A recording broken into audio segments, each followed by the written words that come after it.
The sound of the wind whirling and swirling and howling. The sky has cleared a bit. It stopped raining and the winter light is flowing through the soft grey powdery clouds.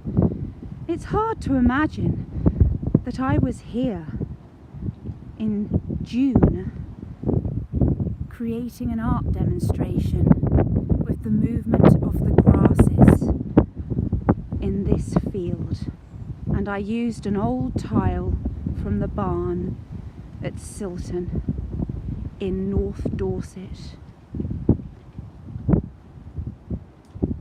and used the water from the brook which leads into the River Stour.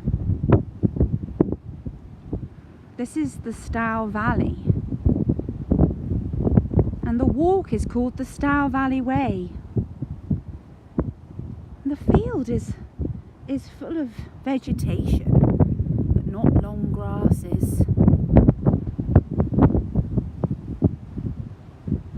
I will paint this scene, and I will keep coming back here.